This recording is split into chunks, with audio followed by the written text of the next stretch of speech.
Molly was a juror in the 2018 exhibition and is now an exhibitor in the 2020 exhibition.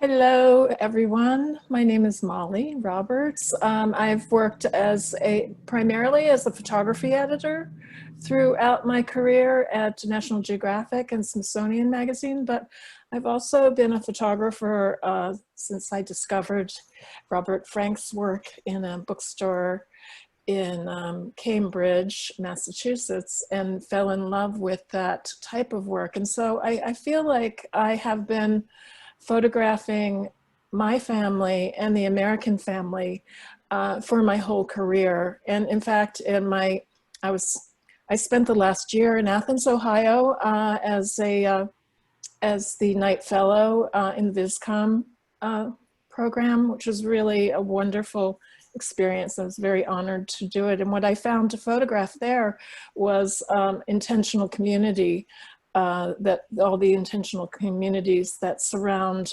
Athens. And I found in my exploration a family that the family is the family that you were born with, but also the family that you make. And I think that resonates with me.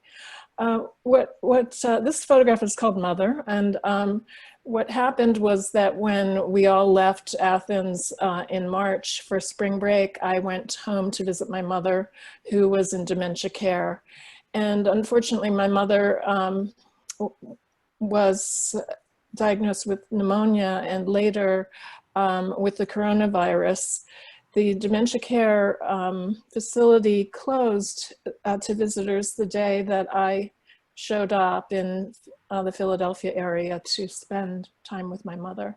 So I spent the next 3 weeks visiting my mother outside the window of the dementia care facility.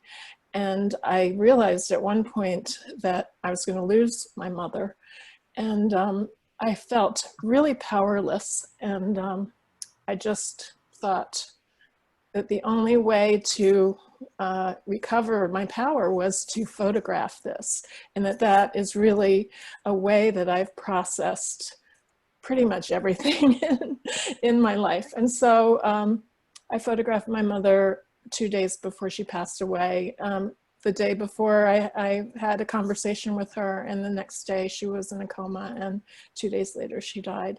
But I just felt that by photographing her, I wasn't just photographing my experience, but I realized that there were so many other Americans and people all over the world who were separated from their families as they were dying because of this terrible pandemic. And so I really felt that I was taking my own personal pain and turning it into something that a lot of people in the world could understand. And so, you know, I'm looking in the window so you can see that there's also the reflection of the screen and the outside. And I think my mother looks really beautiful and like she's in a little nest of light. And so I'm really happy that this image is in the exhibition. Thank you very much. Thank you, Molly. Thank you for sharing such a personal story and photo, and such a powerful photo as well. And it's so nice to see you, even if it's virtually. Nice to see you too, Holly.